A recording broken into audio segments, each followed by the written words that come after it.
Hello, everyone. You're listening to Northern Flights, a Park Pro podcast keeping you up to date with the people, tournaments, and culture of disc golf in Canada and beyond. Consider becoming a Patreon today at patreon.com/parkpro. Find us on Apple, Spotify, YouTube, or wherever you get your podcasts. Today's episode is brought to you by DiscGolfPark. And now your hosts, Andre, Jesse, and Matt. Hello, everyone. Jesse's back, and so is Matt's replacement, this guy. What's up? You guys like throwing frisbees around or what? We sure do. Oh, hey guys, I'm back. Back on holidays, just like that. Yeah, baby. Did you guys miss me or what? I'm not asking another question until I get my answer. Who's on the shirt? That is Dean Ween from the band Ween. Huh. I love you. You're so old. Dude, they just put out an album like 10 years ago. I think they're touring every now and then. Look, it's been 2 weeks. I know some of you might have heard me on last week's podcast, but I'm going to let you guys in on a little secret. That was the magic of editing. I wasn't actually here last week. I was gone for 2 whole weeks, but I'm back and I'm jazzed up. Let's flight some Northerns. Yeah. Excited to have you back. And Jesse's back. He missed last week as well. I did the solo show. It was great. People loved it, I heard. So what? Yeah, apparently people still listen to just me, believe it or not. I mean, it wasn't just me. They probably came for the interviews, but I was there too. Yeah. Cool interview with Luke and Munka, Johnny Monk. That was great. I believe that's Legal Guardian. Is that right? Something like that. It was. I think Luke's mom didn't want to do the podcast, so she just asked Johnny to do it. And Johnny's known Luke for a little while and introduced Luke to the OKDS team. So Luke, good of Johnny to step in as the guardian on the podcast. I didn't know you guys were having Johnny on. I didn't know either. It was so funny. It's because I like it. Like I'm expecting Luke and Luke's mom, and like I just sent the link and not like I don't know. They must have had a really fast like forward email because like 30 seconds later Johnny comes on. I'm like, Johnny, hey, what are you doing? It was great though. Yeah. Johnny is all positive vibes. Oh yeah, totally. Yeah.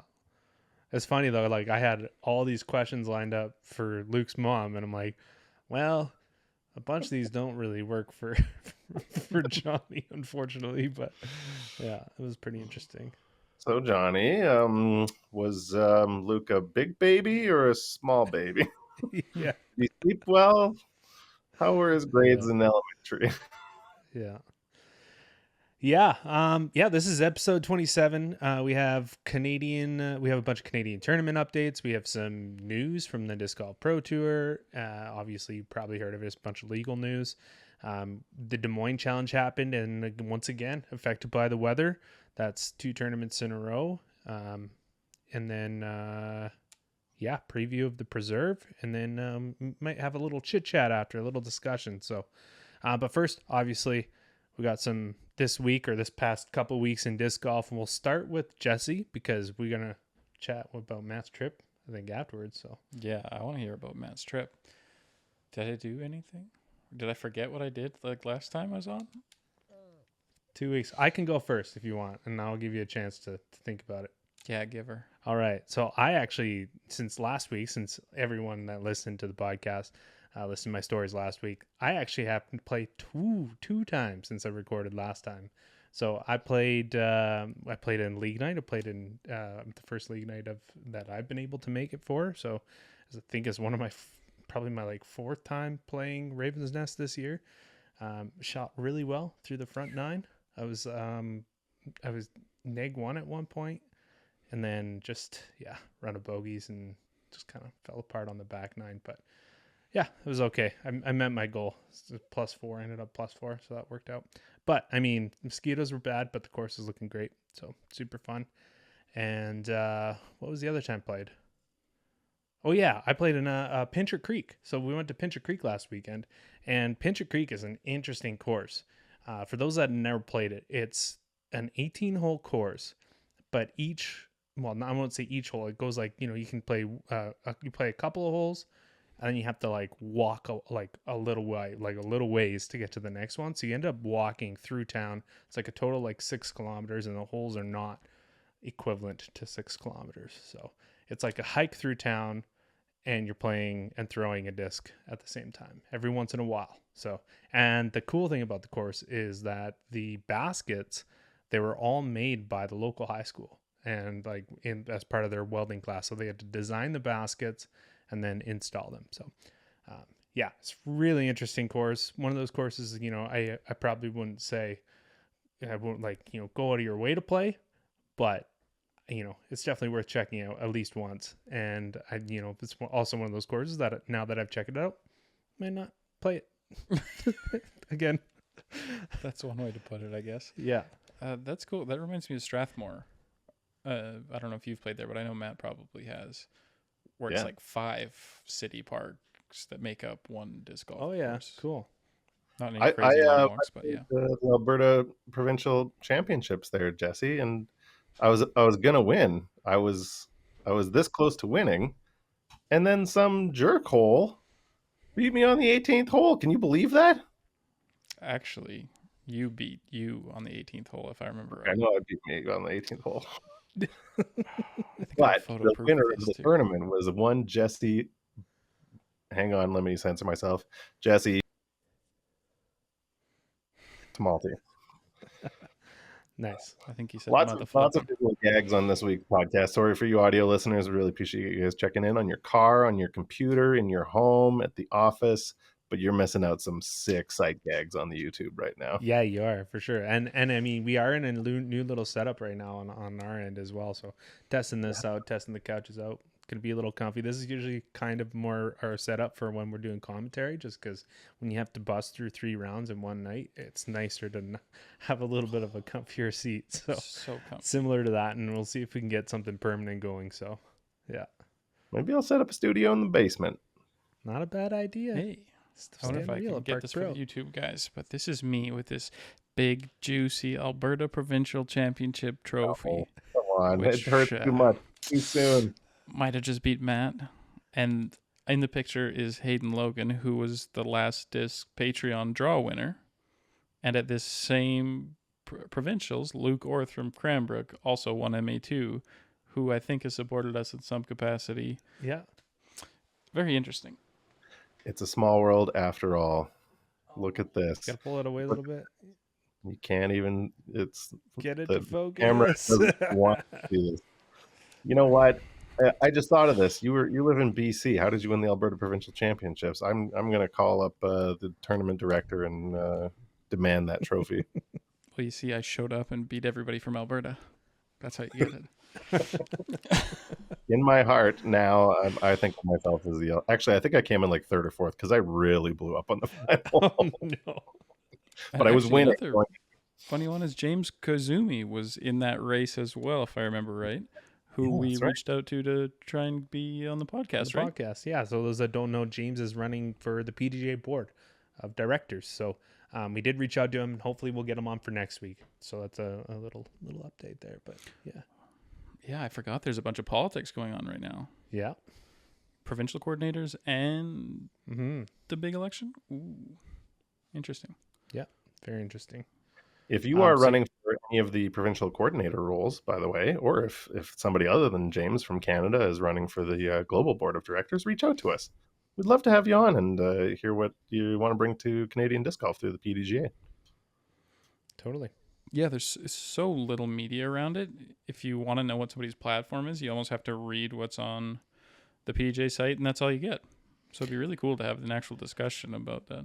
I think PDGA Radio interviewed a bunch of the candidates for the board of directors. So that would also be a good resource. And that, I mean, while we're on this topic, go vote. Like, as a PDGA member, this is the kind of stuff that will help, make the changes that you want to see in disc golf. So, find someone that you can align your values to, and vote. Because yeah, I would say don't even go vote. Just vote. You don't got to go anywhere. Yeah, You can just pick up the computer inside your pocket and get her done. it's just that easy. Honestly, if you're one of those YouTube comments, Facebook, Instagram comment section people, and you're not voting, you get your comment section card revoked. Yeah. No. Yeah. Yeah. I think the PDGA don't want to hear it. Yeah. Don't want to. They should give you like a password to get into the Disc Golf Network comments or the live chat, and the password gets sent back to you after you vote. Right. That's smart. Man, let's carry on. Jesse. While you're doing schooling, Jesse. Hmm? You should figure out how to do that and then pitch that. Oh man. Make it your thesis. I had a good hour-long conversation at a recent disc golf tournament about how we should have blockchain government. Oh, trust me, someone else has thought about how to do this 100 times over and more, and we'll tell you at the next tournament if you want. But anyway, last Laurel, the Key City throwback. Oh yeah, right? Yeah, that's the replacement, I guess, for the Sam Steele tournament at the college in Cranbrook here, or I guess not quite here. And typically they go back to the old layout from the last time I was in maybe 2012. Anyway, this year they did something totally different. They still changed the layout, but they went to all new pin positions in the holes that they changed. I think it was 4 total. And it made for a really fun time. Cool. Yeah. Steve put on a great show there. Casey still cleaned everybody's clocks, but it was a great fun one-day seat here. And then didn't really play much after that. Mm-hmm. And I haven't really kept up on the news, so I'm excited to kind of get on and hear what you guys picked up from Des Moines and all these other places. Totally. I want to shout out Steve as well, because my wife's like, "Oh, you got mail. Looks like it's a disc." And I was like, thinking to myself, I haven't ordered a disc in a long time. And Steve sent me a disc from the Key City throwback. So. And the stamp is cool. It's like what's the movie? Back to the Future. Back to the Future. Yeah, I love it. Yeah, that's sweet. It was a D2, and I don't think I'll ever throw it, but appreciate it. It's probably going to go on a wall somewhere, I think. Me as well. And I was sad that I couldn't make that tournament. So, but it worked out. Yeah, Ben and I were talking about it not too long ago. Ben Loggins, who you might know if you're listening. And Ben and I's first tournament, 2006 Sam Steele days. Really? Yeah, Ben was 30 and I was 12. But yeah, it's kind of cool to have that little connection there. How are the T signs at that course? Paper. All of them? I know you did new artwork and it looks great, but I don't think I saw I thought they put them up. It looked like they taped paper ones over top of my old T signs. Oh, yeah. Some of them definitely had because they were rejigged a little bit, but yeah, interesting. Like I said, probably because all the different hole placements. Oh, that's true too. Yeah, right. All the pin changes. See, we got another connection because it was the first ever up and down or provincials or whatever it was. The first beat here in Cranbrook. There was no T signs on the college. So like the night before, I took out the little CNC and I cut a bunch of very, very rudimentary T signs and put them up at 11 o'clock at night, the night before the event started. Yeah, and they were up there ever since. They did really well for just birch plywood. Yeah, totally. Yeah. Anyways, what I was alluding to was that I designed T signs for the college in Idlewild and also Raven's Nest, and it was the first time I actually played the course with the T signs up at Raven's Nest, and they're really nice. I mean, I knew that I did a good job, but I was really pumped to see them up. So that's really cool. Yeah. I'm so excited to see the last touches go on a lot of that. Yeah, totally. Signs, the rubber. Did you hear anything about that? I haven't heard anything about that. Okay, I want to get on that so we can have it before the tournament. But yeah, totally. Yeah, I think it's in the plans. I think they want to take a day and get the rubber down. So, I mean, if you're a listener and you're in the area, keep an eye out on the Columbia Valley Disc Golf Facebook page. We'll post up there when we need a hand putting some rubber tee pads down at the Raven's Nest. So, but now the moment we've all been waiting for. Tell us about your trip, Matt. How was it? Man, it's like a kind of boring personal information, so I don't want to bore our audience too much. But it was the best trip ever. I went. I went to Montreal to watch the Formula One Grand Prix. Boy, those cars go fast. Cars go zoom. I bet. I'm sitting at the hairpin turn, and cars come from around one of the grandstands full speed and come to almost a complete stop within a blink of an eye. It's just like, that's another visual one only for the YouTube people. I'm sorry. And audio. Listeners. Yeah, it's a good point. We went both ways. So it was really cool. Like it's weird because you are watching the race also on the big screen. But it's not like you don't get the full sense of the race like you do, watching it on television. Mm-hmm. But around that hairpin turn, you really get the action. And when somebody tries an overtake on it, it's ludicrously exciting. And just the sound of the cars going around, and they I think the lap times are, a minute 20 or something like that. And for the first lap, it's like 20 cars all come around all at the same time. But then after that, as the field sort of stretches out, there's just constantly cars whizzing by you. And then before you know it, like a car that just came by feels like only a few seconds ago comes by again. And it's kind of nonstop action. And just me and 90,000 of my closest friends were out there, and it was great atmosphere. Super fun. And then I went to Venice and hung around there for a couple of days. And then I went to Croatia for one of my oldest friends' weddings. And I got to see a whole bunch of my old friends from elementary and junior high and high school. And we all just hung out on the coast of Croatia. And it was just the best time ever. And it's a vacation I'm never going to forget. Awesome. So, sorry, I put a significant dent in our editing timelines for tournaments, and that's entirely on me. But in a personal sense, it was totally worth it. Yeah, I totally agree. The real question is, did you have a chance to bring any discs or play any disc golf while you were over there? I think the closest course to me was like 2 hours away south in Croatia. I guess I could have gone to play a couple of the courses in Montreal. I've played Park Il Charon before out there, and that would have been the closest one. And that's a fun park course, but I did not bring a single disc. Yeah, that's all right. So sometimes you got to take a break too. Yeah, but I got back.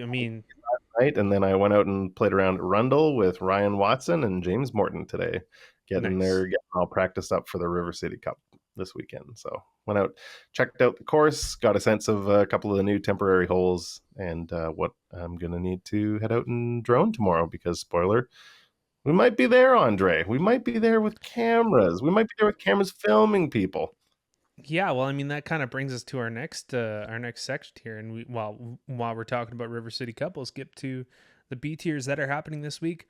Obviously, it's the River City Cup, and like Matt was alluding to there, we are filming this one, and it's not going to be an instant release or a release as part of the Canadian Disc Golf Tour. This is bonus coverage. It's going to be off season.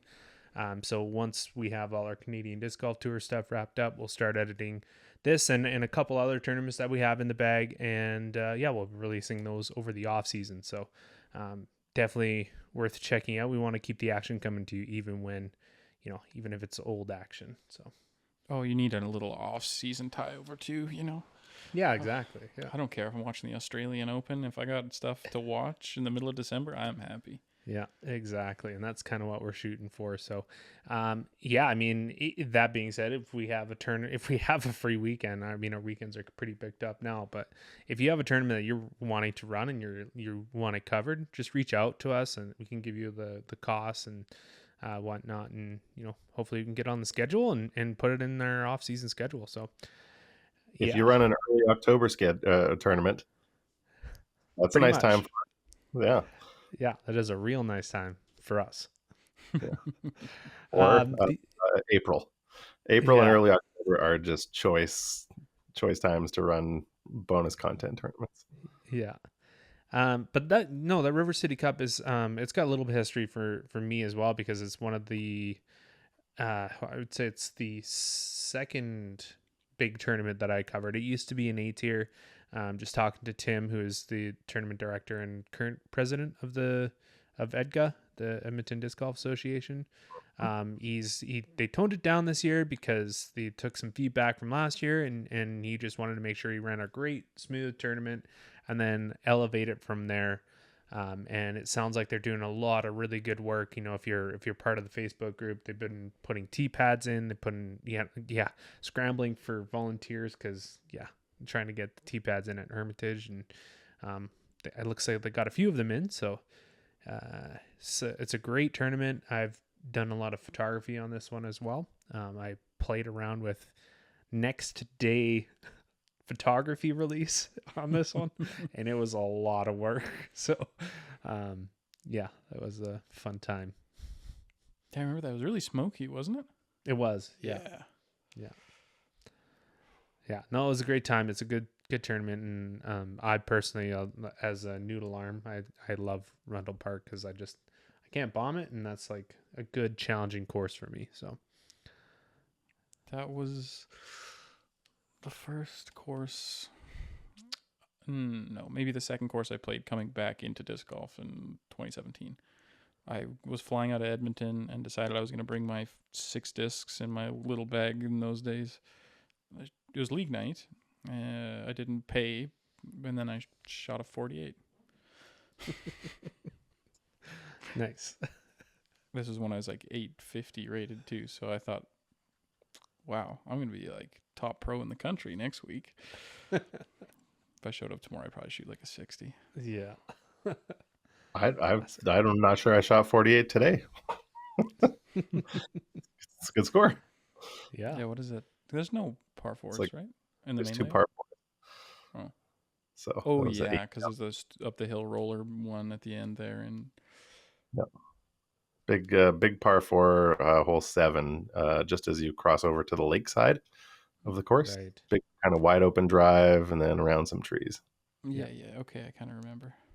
It has been that long since I played it too. Yeah. Well, I mean, it's going to be interesting with the construction layout as well. So, fun. Yeah, we're missing times. holes 1, 2, and 3. So we've got 3 alternate holes. Cool. Interesting. Edgar did a really good job putting together a temp layout, temp course, good signage. Just really well-managed club.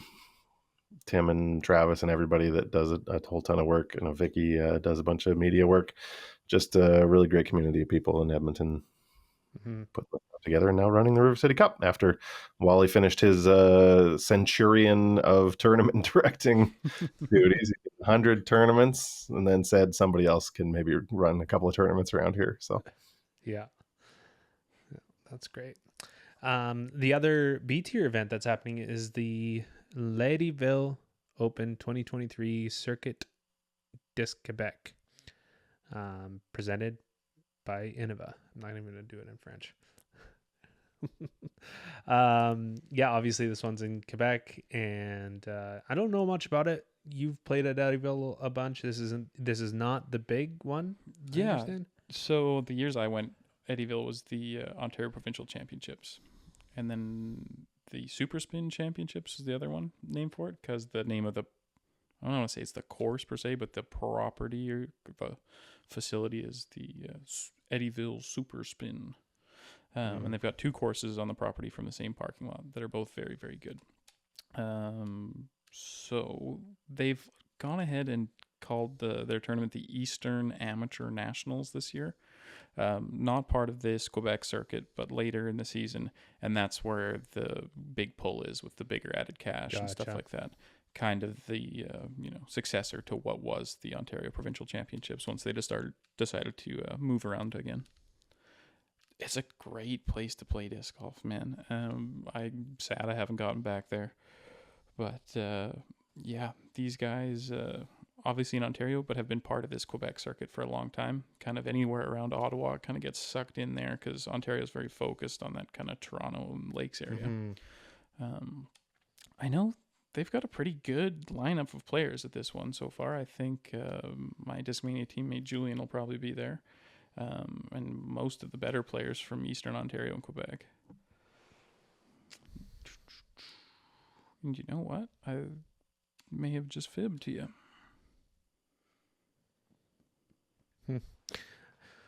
Yeah, it looks like they have 31 pros in the pro division, 17 in the MPO, 4 in the FPO, and then 10 in MP40. So, yeah, good mix there. Not a lot of names that I personally recognize, and that's okay, because I don't know too many of these people from out east. But that is what we are trying to change with the Canadian Disc Golf Tour. So, Bonne chance tout le monde.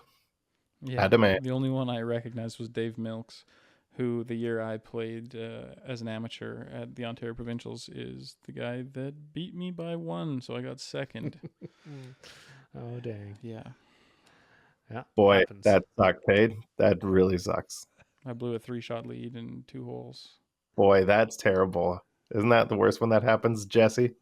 Yeah, it I was the same year, Matt. I almost went multi-provincial. Whoa. Yeah. Mr. Worldwide. Yeah. We also had a couple of tournaments, a couple of B tiers last weekend, and I will get to. We had the MVP Open Satellite Tournament at the Willows. I didn't get any comments. I have you guys heard of this course? I think it's on a golf. I think this course? was Is the it- temp course that Chance Gotcha. designed. That would kind of make sense with the MVP connection. Yeah, and I think they're trying to maybe pitch it as a more permanent venue. We'll have to get Chance on the Right. pod at some point. Yeah, definitely. And as I mentioned, this one is it was an amateur event, and Tanu Taigo takes it down with the neg 14. So beating Kevin Kelly pretty handily, beating him by 7 strokes. So Kevin with a neg 7, and then tied for third is Dave Koenig and Kyle Proctor with neg 3. So that's quite the separation there from first to third. So. Is this supposed to be an AM only event, or was there like a pro PDJ for like a different event for the same weekend kind of thing? This was just when I went to Disc Golf Scene, I just sorted by B tiers, Oh, and this was the only one that popped up. So, I do believe it was an amateur only event. it's weird that'd be the MVP Open satellite event when amateurs aren't allowed to play at the main MVP Open anymore. Yeah, I don't know, Head scratcher. Anyway. and maybe that's what they're trying to replace that with, and trying to get more AMs involved. Well, MVP Open always had 2 weekends, right? Right. Oh yeah. Right. So they'd run AMs a full week before so that they could kind of fill the course with more pros and the other things that go with that. yeah. The other event that happened was the 2023 Escape Sports Open. This one was in Saskatoon, Saskatchewan. And this one did have a few pros, and it was on the MPO side, Christian Roche taking it down with that looks like he won in a playoff with Brandon Redekup and Chase Samuel finishing in third. So looks like some tight disc golf played at the top of this one on the MPO side. And then on the FPO side, Jerry Ann Brownridge takes down this one with Anna Erickson finishing second and Taylor Beta finishing third. So there you have it. Nice yeah, work, Jerry Ann everyone. was an old Top Link teammate of mine. She does a lot with Thought Space Athletics, and I think she's OKDS as well. Yeah, and she's you see her pretty active on the social media. She's a strong advocate for women in disc golf and promoting that side of the sport as well. So yeah, and then some other Canadian news. Connor McLeod, whose name got butchered on Smashbox. No, not Smashbox, on the Upshot. It was very funny. It's too funny. His name got butchered, but congrats, Connell, on winning longest drive in the mixed junior 18 division, and then Jackson Peace wins the edge skill shot. So Yeah. Dude, Connell, do you see what he threw? yeah, 670. nasty, just nasty. There are people that chose to enter that competition and threw like 380. Yeah. And Connell walked out and said, We'll go with double. Yeah. Like, it's crazy. Yeah. Yeah, that's so exciting. That's a big deal. Yeah. Well, it's a huge deal for sponsor eyes, everything for Connell. I did hear it was a great win for throwing distance, so everyone that could throw a distance shot really got to kind of flex their muscles, Yeah. and those muscles were flexed. Yeah.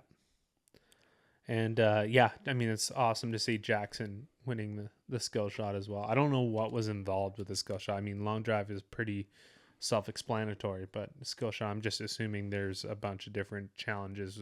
I'm going to assume that are more accuracy related. And Jackson's a very talented player. I believe he's out of Winnipeg, so Calgary. Calgary. Yeah. Is he? Austin Oh, Boge. Austin Boge, that's the one. Yeah, he's from Winnipeg. So Yes. right. No, he's if doing you've played well. a tournament in Alberta, just look for the 16-year-old with 3 feet of Right. hair that throws 600 That's feet, and that's okay. Jackson. I remember Jackson now.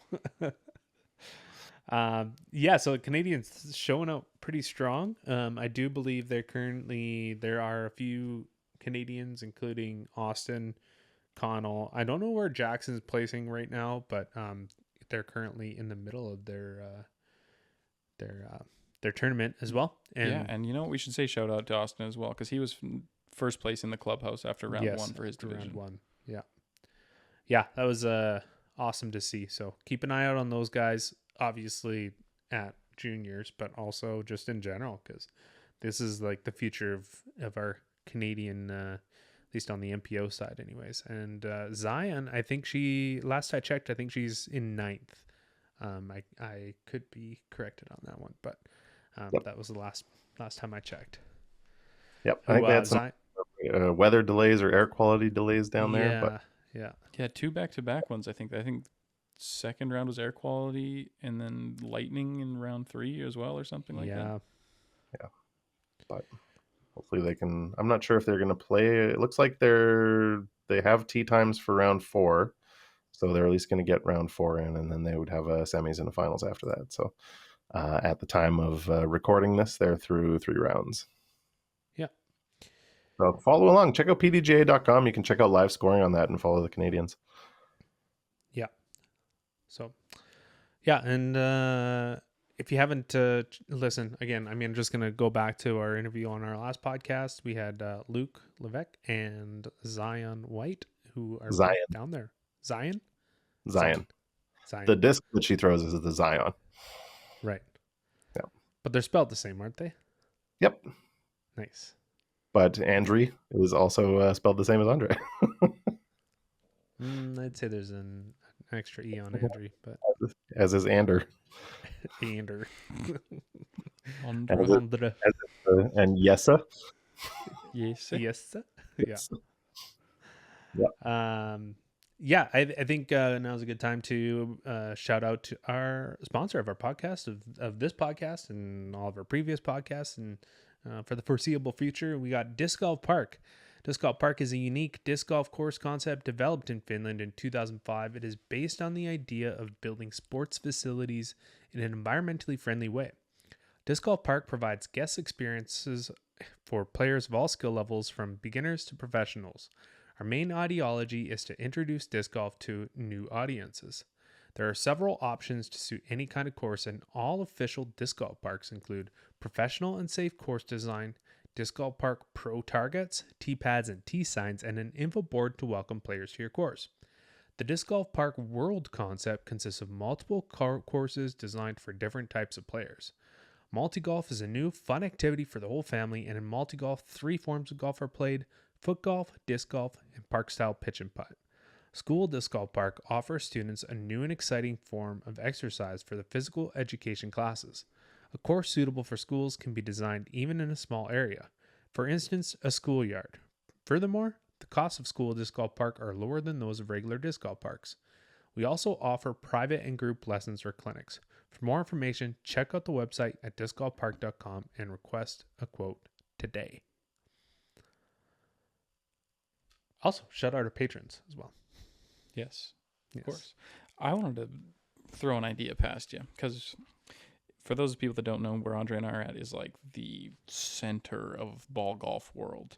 I don't know. We have 12 courses within an hour and a half radius. Yeah. You think we'd get people to bite on a 2-round C tier that was a 1-round ball golf, 1-round disc golf? Obviously not a C tier, but like that type of structure and have some kind of competitive nature to it?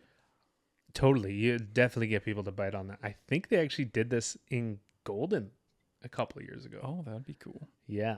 It was really interesting. That would fall squarely to the X C tier. Yes, Yeah. definitely. Very different discs, very different targets. But what if you did 2 rounds of each, and then you could technically run the second? You could run the disc golf portions of it as a C tier. You could run it as a 1-round C tier as well. That's not a that's problem, true. But Yeah. I just meant that level of strictness, like people that actually know what they're doing, not like a drink beer and goof Hokey around, pokey, but yeah. like a footfall buddy. For real.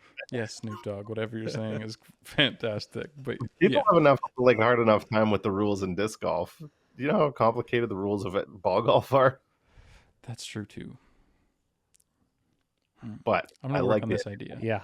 Like a Stay tuned. like play like a golden type short course, and then play like a creekside par 3 golf course, so that if you had just disc golf friends and just ball golf friends, you could be Yes. respectively good and terrible without crazy punishment in their standings. You know what the way to do this would be, I think, would be to get like a par 3 course, like an executive course, something like that, where a disc golf course would fit really nicely on it, and then that would be an easier way to get a golf course on board. These par 3 courses are usually like a little bit cheaper and maybe not as busy all the time, so it'd be an easier sell to rent it out for the weekend, or even just one day. That'd probably be 2 days. Rent it out for the weekend if like people were actually playing golf on it as well. Yeah. And I like this. that's your way in the door for a permanent disc golf course on your par 3. Mm-hmm. We'll take this offline. Let us know in the comments if you're enough of a ball golfer, and you don't have to be good, but like if you're into it enough that you would play a full 18 on a Sunday and 18 holes of disc golf on the Saturday, or vice versa. Or if you have another idea except for foot golf. We do not accept foot golf. See, that's interesting. See, I think I'd be really interested in playing foot golf. Playing a whole multi-golf tournament, 3 rounds? Yeah. Because you could do a foot golf and a disc golf in one day pretty easily. Totally. Oh yeah, I'm sure foot golf goes like quick. Yeah. Yeah. I see a lot of overlap in the people you get for disc golf and ball golf. Just maybe the money part of it. Right. I don't know a lot of those guys that are, sitting in a cart or whatever. They're like, you know what I'd love to do? Kick this thing as hard as possible and see if my back stays intact. Yeah. I don't know. I've played with some bag kickers before. There's some people that like kicking stuff in disc golf. Fair enough. I've had people kick their own bags. I've had people kick my bags. Just bag. I only carry one bag. Yeah. I'm not sure if it's a pop-off if you plan it, but that's what I'm going to plan my next pop-off to be. I'm going to kick somebody else's bag. Oh, that's good. Pretty good. Take their putter on, just crunch their putter. We should talk to DiscGolfPark about hosting a multi-golf tournament. I think that would be sick. And we also should talk to them triathlon or something. if they've set up any multi-golf. Triple round of multi-golf, foot golf. Yeah. Dude, we're multi-sport athletes now. The trophy could be like a crown. Queen of golf, king of golf. Or it's just the logo on the DiscGolfPark website where it's got the basket with the golf flag above it and a hole underneath. Yeah. Oh, lovely. On a crown. Okay. Right. No, Let us know. If you want to see the country's got to be the first multi-golf tournament ever. There can't have been a multi-golf tournament that we haven't heard of, right? Surely. I mean, there's a chance Canada? there's one we haven't heard. Yeah, Canada. Is there even a is there even a ball? Is there we're gonna have. multi-golf Is there course? a multi-golf or any foot golf course of any Well, kind in Canada? Rundle Park in Edmonton has, I don't know if they've taken it out, but they did have a foot golf course built onto the par 3 golf course. You're And there it's in this the weekend. We have to know if this is the venue. Yeah, I'm going to check it out. It's literally on the road down to the disc golf course. So I'm going to see if they still have foot golf there. All right. Oh, this is Man. hilarious. I'm so excited. Coming we- this October. Yeah. Park Pro, the first multi-golf tournament media company. Oh, can you imagine if we had coverage? Oh, it'd be the best. Yes. Especially if you like start with something like golf that someone just signed up for the golf, and then you like get them on coverage for they're leading Next after the round, they're golf. starting on the foot golf. Oh, Yeah. bring in the pro foot golf commentators, whoever they are, wherever they are. Yeah. Oh, this is. I so want to good. see Noah Higgins kick a 400-foot drive. Not so good now, Noah, hey? All that time practicing disc golf, never learned how to kick a ball. Finally, Greg's cleats are paying off. Yeah. It's a tournament he's Amazing. been waiting for my whole life. That's so good. We can carry on though. We had a big tournament last weekend, the Des Moines Challenge. I can't even remember what it is called. Yeah, it's a DMC. DMC, presented by TrueBank. I know the sponsor. Good for Tree. Putting up that cash. Putting up some major cash. So, yeah, that's the big news from TrueBank is that they wanted to even out the FPO winnings with the MPO winnings. So Yeah, and didn't I see that Kristen's payout was the second highest payout of all time, or her second highest payout? her second, yeah. Second It's payout. also Gannon's second. They evened out third. the payouts. They evened out the winners payout. They didn't like even out the divisional payouts. No, just the winners. So they just matched Gannon and Kristen's. But the nice thing is that like, I mean, you could technically do that with the tournament. You put all the payments at the top, but that's not what they did. They did the payment structure as if they were going to do it as a regular payout schedule, and then they added cash to Kristen's winning or whoever was going to win. They added cash to bring first place up to whatever first place was on the MPO side. So Class. that, of course, this is after putting up however much added cash they ended up having. So yeah, TrueBank forking out the big bucks. I love it. Yeah, and I mean this is one of the better tournaments I think on the schedule to watch, and there's always a lot of fans there. Local boy Ganber taking down the MPO side. He's from just down the road there. So Isaac Robinson finishes second. Got to shout out my fantasy team. I picked up Greg Barsby. You know who dropped Greg Barsby before this?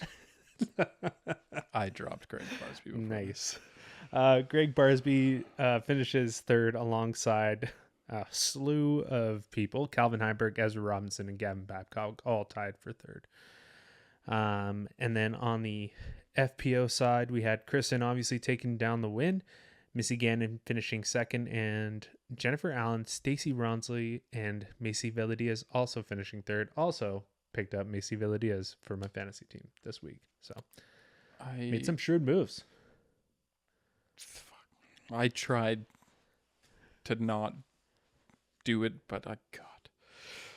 Jennifer Allen has been baiting me every time I look at the roster for picking people up, because this is the year of Jen Allen. She's been playing phenomenally. But then you're like, oh, is she going to play FP40? And then you won't have someone.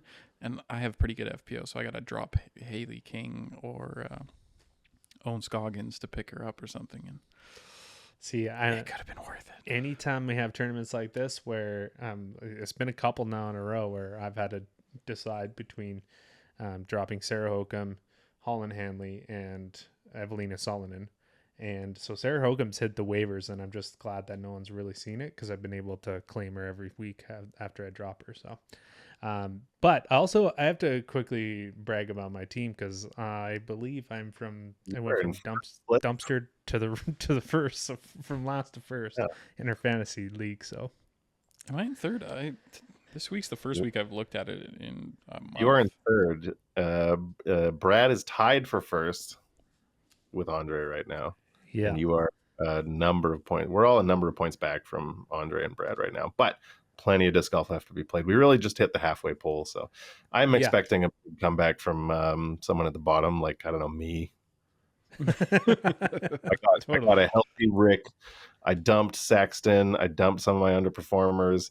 I dumped Jessica Weiss after Stacy Ronsley was on my team, but she was on the bench, so she's getting the promotion. I had Jen Allen for her win at Beaver State Fling, and then I dropped her, making the shrewd moves here. So I'm going to catch up. But yeah, congratulations, Andre, on making it all the way to the top. Yeah, for now. Thanks. Can't wait to have you at the top with me. Yep. Yeah. Shout out to Valerie Montano finishing 6th as well on this tournament. So yeah, I'm getting all my players back. Yeah. Dude, healthy Rick must be so good for you when things start rolling. Yeah, healthy Rick's good for all of us, Jesse. Come on, healthy Rick is good for disc golf. He's good for the a cold water bath industry. Yeah, I love this of like ice water plunges. Like I went to a few years ago. I went to the UK and I went to the Hadrian's Wall, which was an old wall that inspired the big wall in Game of Thrones. If you don't know anything about history, maybe you know something about Game of Thrones. The big wall that they had was really based on Hadrian's Wall, which divided northern England from the rest of England. And they have these old abandoned ruins, and one of them was like a Roman spa from thousands of years ago. And they said that the Romans were doing like cold water dips into hot water dips into saunas and stuff like that, back and forth. Like, this whole idea of a cold plunge has been around literally for thousands of years. And apparently it worked, because the Romans took a lot of that continent. Yeah. Because of ice baths. Yeah. Rick the invader, Rick the imperial force. Hail Caesar. Well, yeah. Cool. We also, right. I guess we could talk about the weather too at Des Moines. MPO cut short by a round again. And then on the FPO side, they had to they had to pause their round. They were paused in the middle of the round and finish it in the morning. So they ended up playing, some of them played almost 2 rounds on the final day. And then obviously MPO played after them. So weather strikes again. I'm hoping their mini stayed in the right spot overnight, because I'm pretty sure that's what you do. You mark your line, you go home. Yeah. Obviously, you can readjust it back to where you think it was, but can you imagine if it was windy and everyone had to try and reassess their lives the next day? The drama of all of it? Yeah. I'd hate to be the TD at that, trying to deal with people arguing about where their minis are. Yeah. Interesting. All right. We also have a big tournament coming up this weekend, and it's the Preserve Championship, of which we do have 2 Canadians in play. Not the 2 Canadians you usually think of. Max is playing in this. Thomas is not. But on the FPO side, we do have Chantel Budinsky playing. So she's continuing her little tour down south. It's kind of nice. I was thinking about this. It's kind of nice when we get out east a little bit with these tours, with the disc golf tour, because you do start seeing Chantel going down there, and it's always nice to have some Canadians represented on the FPO side. I touched on that a little bit on the solo episode, but yeah. Yeah, I'm excited to see her play as well. She's kind of the most consistent and the great Canadian hope of FPO at this point. And she had a couple pretty solid finishes in her first stint on the tour, so I'm excited to see how she gets it rolling again.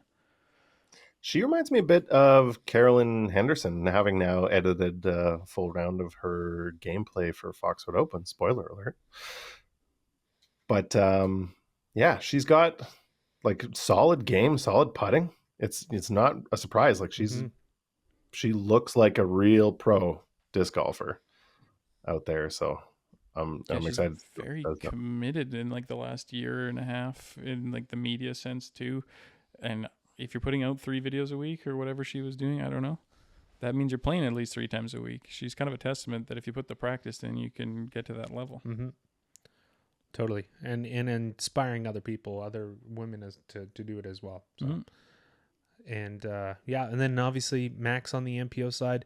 Interesting for Max, he did have that breakdown and just barely made it to Des Moines in time. So he didn't show out too well at Des Moines, but hopefully he can rebound here at the Preserve. Yeah, as far as I know, he got to the course in the dark the night before the tournament and played the entire event blind. I don't like doing that for C tiers with 200-foot holes. I can't even imagine what it's like to show up to a DGPT event. Just let's wing it. Yeah. It's funny. Obviously, you didn't listen to my solo episode because in the middle of the episode, I was like, "Oh yeah, just got a message from Max. He just made it." Yeah. It's literally as I was recording. So, yeah. So that's cool. Who do you guys think on? I'm curious. What do you guys think on the FPO side? Who do you think has the advantage for at the preserve? I think it's a thrower's course, right? There's a lot of fairly open but fairly long par threes where if you don't have that part of the game dialed, you can't just get away with being a good putter. Yeah. Haley King has been on one recently, and maybe because she's in my fantasy, I think that kind of fits the build for her. Totally. Yeah. This is. Do you think this is one that Paige Pierce could rebound from or rebound on? And for sure, her name's on that trophy already for a reason. But Holland Hanley was the other one I was thinking she's of. been playing real well. Yeah. Other than that, I'm trying to think who's done well there historically, but I've spent more time watching FPO this year than ever, and Kat Merch is on a bit of a tear right now as well, and I think she's got enough distance to do it. And, you know, the get it done kind of attitude where she really gets invested in her game. Maybe you guys can have a think, and if I come up with another one by the time you're done, I'll shout at you. What do you think, Matt? I could see another good finish from Stacey Ronsley, honestly. It's not a super tight technical course, and she rips. And she's got some good momentum coming from the last one. So if you haven't seen Stacey Ronsley play, check her out. Up and comer. Yeah. But yeah, I like Colin Haley pick. She's been so close. Like she's right there, and that's what it takes. Is you gotta learn how to lose before you can learn how to win. So, but yeah. Haley King also on a tear, so wouldn't be surprised. Yeah, I was gonna say Holland Hanley's my player to watch. I feel like she was so close on the last tournament. So, sorry, not at Des Moines, but the one before that. And, yeah, she's been so close all year long. I feel like she's slowly climbed the leaderboard and has been in contention. The other person, Ella Hansen, I think could do really well. So, I didn't see Ella on the list. She's got to be on there though. Yeah, surely she is. I mean, why wouldn't she be on the list? Maybe actually, you know what? I was gonna say this is maybe a good time to bring up a little fantasy advice. You know, we kind of touched a little bit on fantasy before. I noticed that a lot of players are already out in Europe, so this is the time to, you know, if you're holding on to someone and they've had, I mean, I guess it's kind of getting to that point where you almost may as well keep holding on to them, but. So in retrospect, you know, think about dropping some of those players if they're heading out to Europe early, because, you know, that's a roster spot clogged up on. Yeah, I guess if anyone's playing fantasy and you've got like Katie Taddy type or something like that you know is going to go back to Europe for a long span. Yeah. Time to drop her and then lose her to your friends and be mad about it. Yeah. Ella Hansen is signed up. Yep, she is registered. I know I have talked a lot about Kristen Tatara's PDGA rating, but I don't know if you saw, she's at 992 now, which is higher than Paige Pierce's highest ever rating, which I think makes her the highest ever rated FPO player. Am I right in saying that?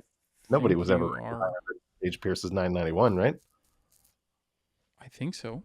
Mm-hmm. Interesting. I haven't seen posted. I don't pay attention to who's been the highest, but I know it's been the goal of the FPO to have their first player break 1,000 or hit 1,000, and it's feeling inevitable. Like, Kristen is, she's the one. Yeah, if anyone's gonna do it, it's gonna be her. She's absolutely on a tear again this year. So I see 991, oh, never mind. There was 1 month where Paige Pierce was 996, so we're not quite there. Not quite there. Okay, wow. There you go. Well, then she dropped all the way down to 977 and hasn't made it back yet. So, like how none of us picked her for the tournament because we didn't want to sound cliche or something. Well, I mean, yeah, I mean, it'll be interesting. you can't not pick Kristen, but like you said, I feel like this is like a bigger throwers course. So And you know what? When we went through the list there quickly, the one that I think we forgot, it's Jen Allen. right, yeah, She's coming off a great finish. She's got the throw for it. If she's got confidence in the putting, this could be perfect for her. yeah. And on the MPO side, I mean, I can't help but pick Gannon to continue his ascent. You know, he missed cash a couple weeks ago, but he won last week, and I think he's going to do well at this course as well. I got an itch for a Simon here. He played that course well in the past. He just announced he's not going to European Open. Could mean he's taking this part of the American leg more seriously. That kind of focus, plus that skill set, I think, he's got it. But, you know, this is also the return of the other Crush boy. Eagle's finally back on tour. And this could be where you see Eagle do really well. Yeah. I wonder how his health is. Yeah, that's a good question. We're going to find out. Yeah. I like Calvin Heimberg. He tends to show up pretty well at this tournament. And my dark horse, I'm going to go with Anthony Barella, another big thrower. Yeah. He's been playing a little bit more consistently this year. Still the putter. But you know what? If he puts together a good putting weekend, he's as good at throwing a disc as anybody. Yeah. And distance will get you some. It's the kind of course where distance not just helps on the longer holes, like getting there, but there's a lot of like, if you could throw a mid instead of a fairway or a high speed, it's an advantage kind of holes. So totally. Yeah. I'm going to go with an AB for my dark horse. Has he won on the Pro Tour yet? I'm not sure. He has not. No. I think this is the one. This would be a good get. I think that would be a good get for Barella. So I want to see if he can do the sidearm that Eagle did. What was it, last year? Where he threw like a 550 sidearm? He's, I think, literally the only guy on tour that could. I know, but man, I've seen a couple Barella ones come out hotter than I expected. Oh, I'm also speaking of forehands. Parker Welk. What do you guys? You guys weren't on the podcast last week, so what do you guys think about Parker Welk taking down DDO over Calvin? He's in my fantasy team at the time, or one of my fantasy teams anyway. Was he? Yeah. I didn't watch, and then someone, it was the other group because they messaged me a screenshot of my finishes, and my bench players were winning the tournament. Oh snap! I missed the whole thing. I was away. Right, I guess you were away. Do you know who Parker Welk is? Not a clue. He won. I've seen his name. Seems like a nice kid. Yeah. I saw a really funny thing, and this will mean nothing to you guys, and I'm almost embarrassed it means something to me, but there's a very obnoxious streamer on Twitch called Dr. Disrespect. And apparently this Parker guy watched Dr. Disrespect hype reels before all of his rounds to get like hyped up to play. Yeah, absolutely hilarious. Man. You got hyped up by a character? Yeah. Yeah, by a video game weirdo character. I loved it. I mean, whatever works, right? Man, I'm gonna start trying that. Yeah. Well, it's like saying that you watched the speech from that football movie that Keanu Reeves was in. Any given Sunday or whatever. Yeah. Yeah. We can get on. We have legal news to chat about. So, I mean, the big one that's going on this weekend is that. Are we getting sued? Oh, hold on. What do you mean legal news? Legal news. There's a bunch of legal news. Oh, not involving. Yeah, not us. No. Natalie Ryan filed for an injunction, et cetera, et cetera, et cetera. Same stuff that she did in California. She got this one, and it sounds like this one's not going to be able to get fought by the Disc Golf Pro Tour because it was filed properly and yada, yada, yada. So Natalie Ryan is currently signed up for the Preserve Championship, and sounds like she's going to be able to play. So that's the big news out of the Preserve. I haven't seen any of the news, but apparently there were protests on the course as well. So that's, be interesting to see how that all shakes out. And then the other legal news is that Paul Macbeth and Dylan Cease are being sued. And this happened at the Throw Down the Mountain this past year. The course that they purchased, Paul and Dylan purchased. and it's a local retailer that got hit in the head, and I guess I don't know. Say what you will, I think it's frivolous. It's just, cash grabs. Guy apparently has a bunch of unpaid debts and is obviously just looking for some fast cash to hopefully get out of the red, is my take on it. Obviously, I'm just a guy in Canada. Yeah, as that's far away from Florida as it could be. the story I heard as well.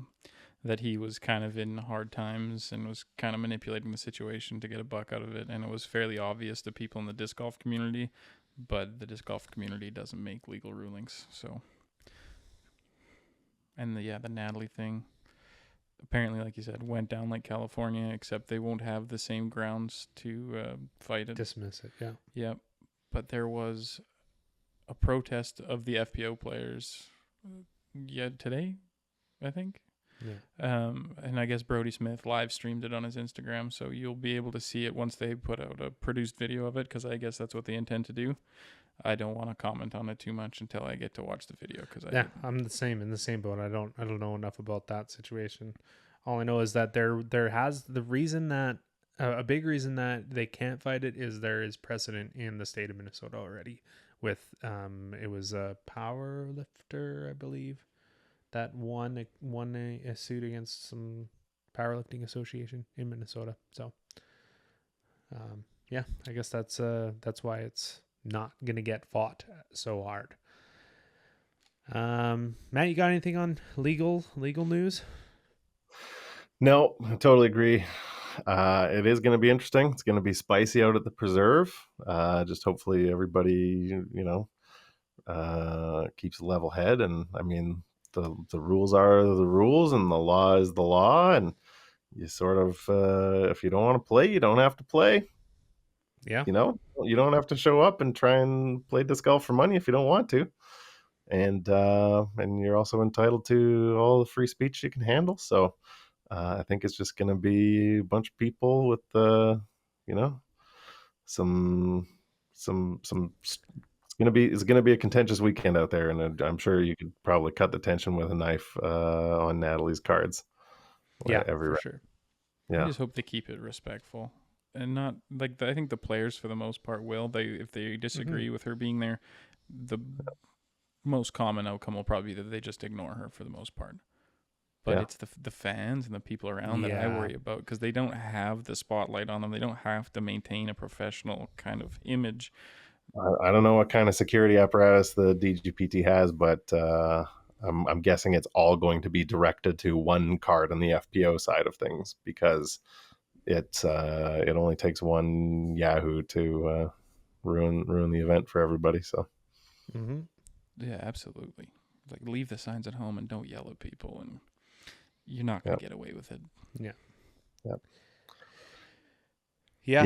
then the McSee's lawsuit, it's vexatious and frivolous in my opinion, but we'll see how it plays out. But those are usually those tend to go away pretty quickly, and it's just a bummer because like Dylan Cease is really doing a solid for the disc golf world by getting involved, buying up courses, making courses. So it's not a great look for the entire disc golf community when it's, the most famous professional athlete that's made the biggest commitment to the sport now suddenly has his name involved in a lawsuit because a guy got hit with a disc, which has happened to any of us that have played any number of tournaments on busy courses. So, hopefully it goes away quickly, and good luck. Yeah. To everybody. Good luck to everybody. Everywhere. Good luck to everybody. And good luck to you. All right. I before we round up this episode, I just have I have some thoughts on the Dismania Open, the tournament here in Canada. So you look at DDO and you look at the lack of crowds that they have because it is the DDO, not the Glass Blown Open, completely separate amateur event. There were not a lot of people that attended the DDO. Now, granted, their prices were ridiculous for what it cost to go spectate, but it was not a good look for the Pro Tour. And I'm curious what you guys think about the Discmania Open. Is that same risk at the Discmania Open that not having an amateur event on the same weekend could affect crowds and the overall perception from the Disc Golf Pro Tour, and maybe the disc golf scene as a whole, on that tournament and the Canadian disc golf scene in general. What do you guys think? Let Matt go first, because I have a lot of this. Yeah, I share your concern. Prince Edward Island is pretty far away for most disc golfers in Canada. The largest disc golf population is in Ontario right now, which is a pretty significant flight to get out to PEI. It's not cheap to get out there. The second largest disc golf population is in British Columbia, which is PEI is closer to England than it is to British Columbia. So it's a big ask. And would I go if if this was in Saskatchewan or Alberta or BC? 100% I would. Would I hop a flight to go to Ontario to go watch a Silver Series event? Depends on the flight.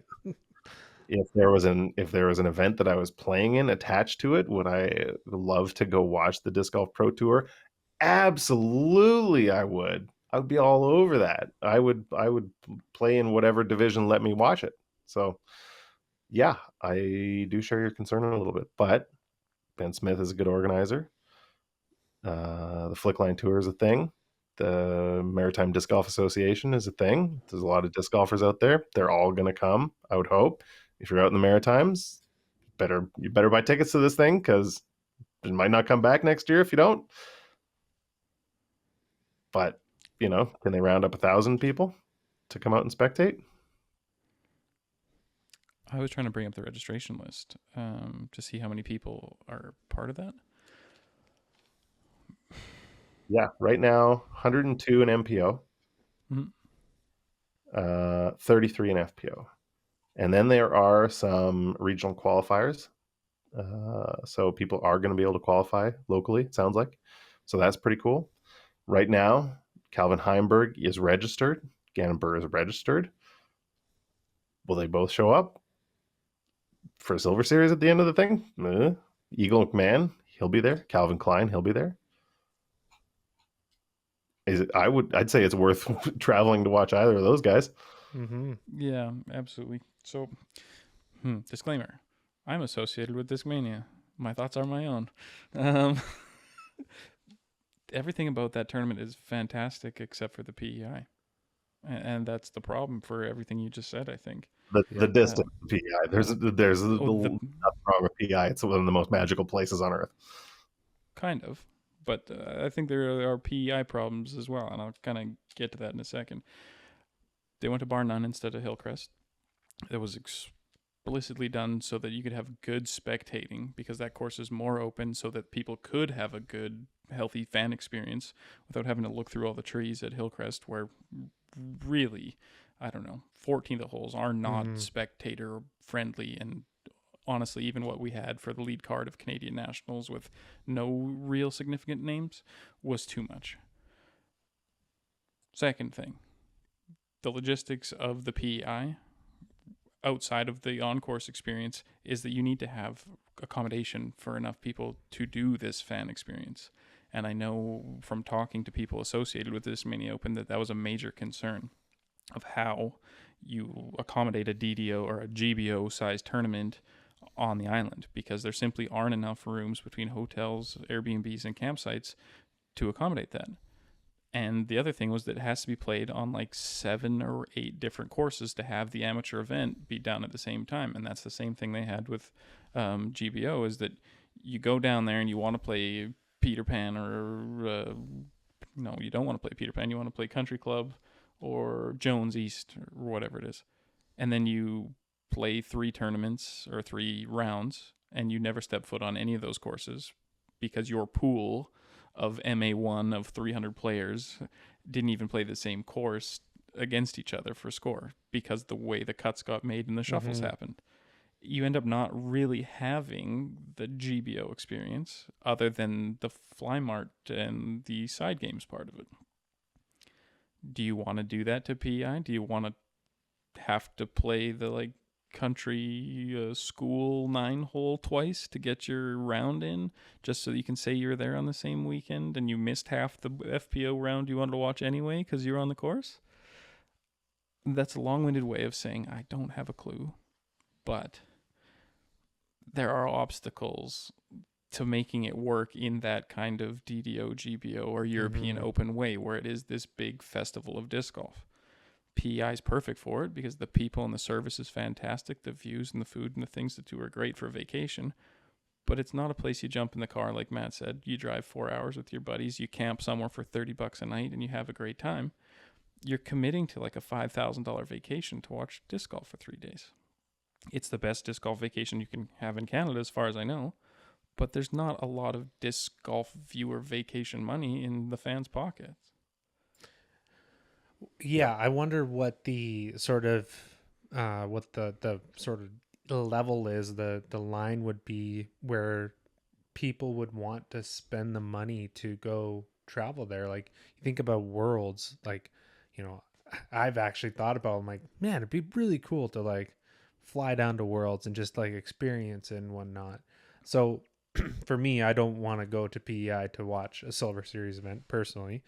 But if it was a regular Pro Tour event, I might start considering it because you're going to get higher competition. You're going to start seeing more pros come up. And, you know, I've never been to PEI personally, so it'd be like a good excuse for me to go out there.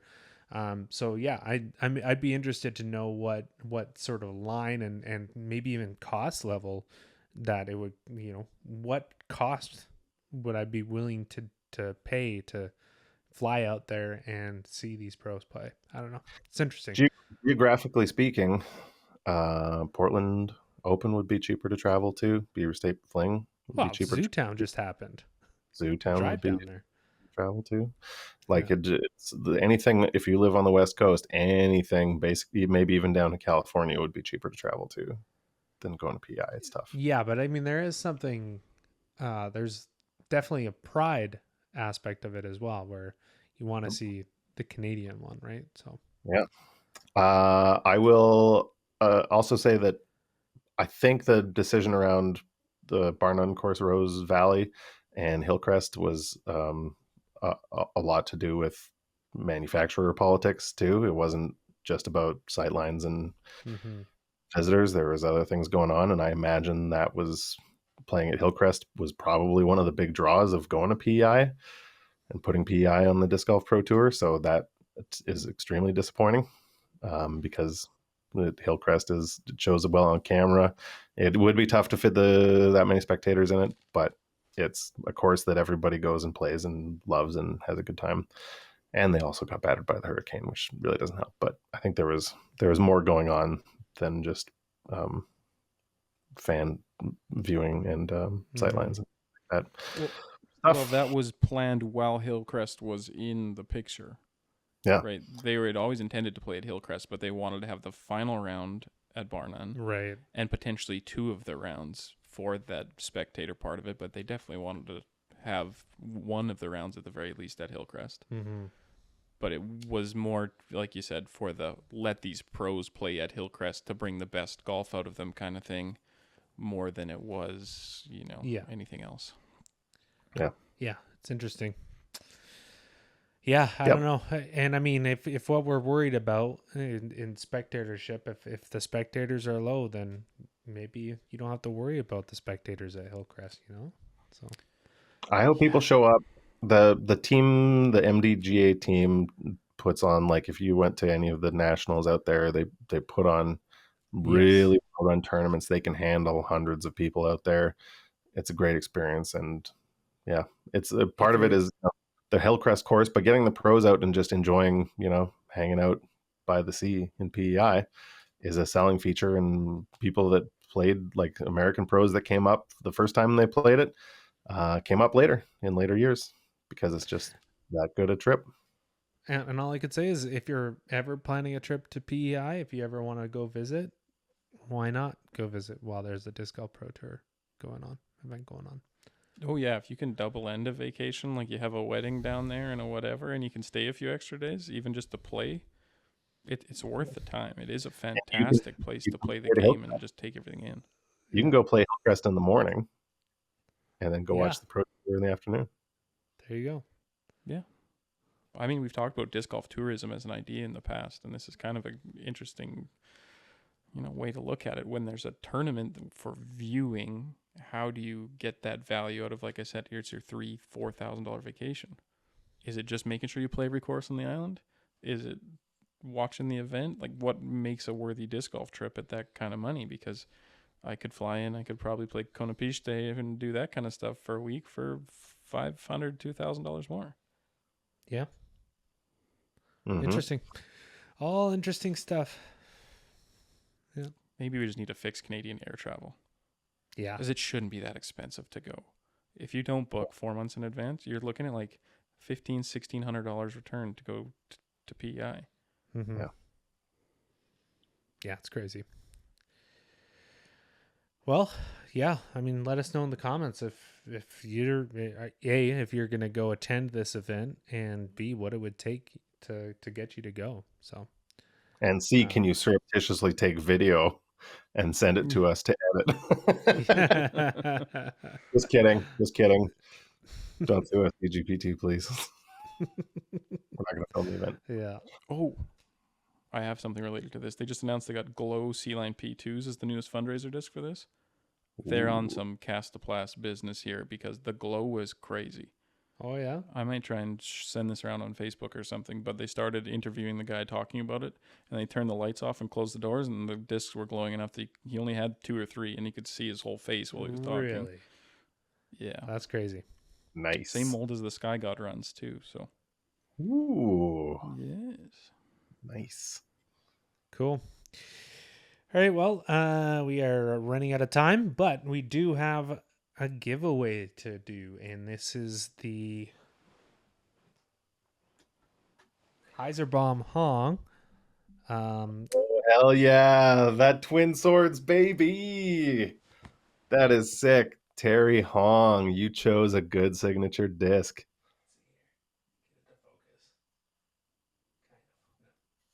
Yep. Oh. It's a great disc, great stamp. And this one, Spicy opinion here. The Yikun overmolds look cooler than MVP or anybody else's overmolds. Come on. they do have that like pretty slick little like the groove in That there. weird set thing that the I think Innova tried playing around with. Yeah. Oh, the spruels on the rim, the Yeah. injection points all the way around the edge. Yeah, Yeah. Very it is a interesting. cool disc. I heard it's a flippy distance driver, so good for any arm speed and goes far. Yeah. Cool. Well, this one was eligible to all of our commenters on YouTube, of which we had one. But we also, of course, have all our patrons are eligible as well. Actually, technically, you guys, both Matt and Jesse, also are eligible, but we will nix you from the list. I'm ineligible. Yeah. I'm going to ineligible myself. Yeah, exactly. I'll go buy So all of you should. yeah. Matt, why don't you pick a number? We have a total of 19 people. So pick a number between 1 and 38. 1 and 38. Okay. I am going to go with the position that the top MJ18 player from Canada is, and that is, drum roll please, Austin Boge at a T15, so 15. All right. 1, 2, 3, 4, 5, 6. And I don't have my I got a new phone, so I don't have the horn app installed, so you're responsible for all the horn action here today. All right. The winner. Is this the right one? Sean Lauder, my brother, patron. So shout out to Sean. But I will say, Sean, I'm not going to tell him that he won. He only gets the disc if he listens to the podcast. Nice. But I know that my brothers listen, so a couple of them listen, so You're pretty I'm sure confident. they'll let him know.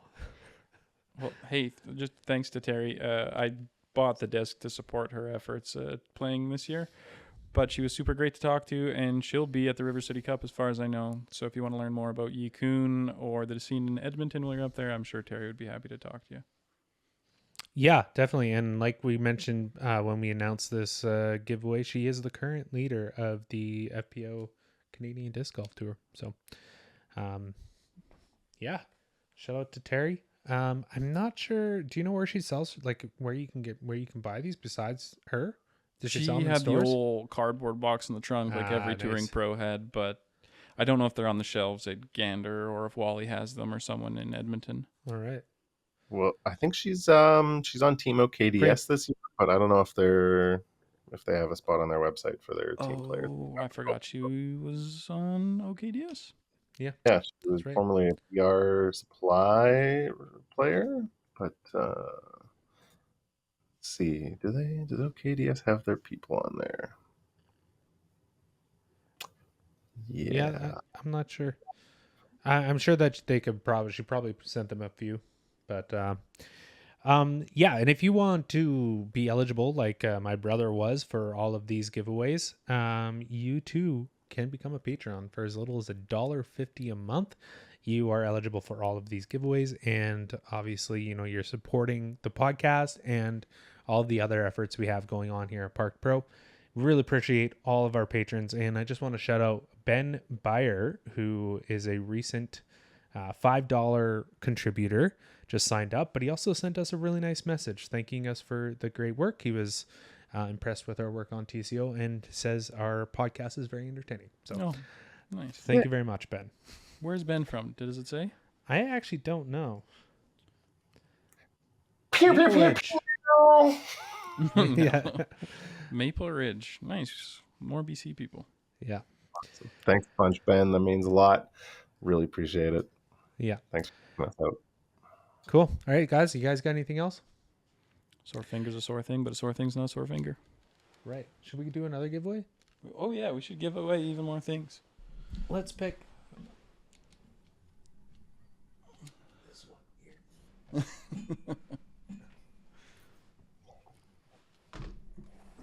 That's a pretty nice one. The gentleman we have. No. Casey didn't give us his nicest disc, did he? Is that the PA5? I'm not sure. I'm trying to get the focus. It's so nice because it doesn't focus off of us. But now that you want it to change, it won't. Yeah, PA5. PA5. Oh. I'm Sorry. a nerd. Sorry again to the audience listeners, because you are missing out. It is beautiful. And if people haven't thrown them, they're like a large diameter shallow putter. So it kind of feels like throwing a flippy deep mid-range. I've seen them fly pretty straight, little turn, maybe like your woods putter thrower. Should be a good disc for somebody. Yeah, we'll put a little post on our Instagram page, but the requirements for this one are you have to be a YouTube subscriber, B, you have to follow Parked Pro on Instagram, and C, you have to follow Chunk Disc on Instagram.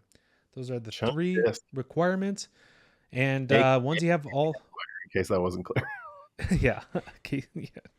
Once you've done those three things, just shoot us a comment on the post with this disc on it, and we'll pick from the comments. So, and if you want, you can take some, but it's not a requirement. But more people to tag, more people we get exposed to. We appreciate it. I almost had an ace with his distortion with that same stamp, this year's distortion. Plastic's pretty nice. Disc flies good. Nice. Yeah. Pick up that Hannemeyer action. Pick up that Terry Hong action. Support your Canadian disc golf pros. Ask Jesse what he's got. I have an idea for a stamp and a disc I want to do. I'm not that special a guy, though. Get her done. Just run. Just get a run.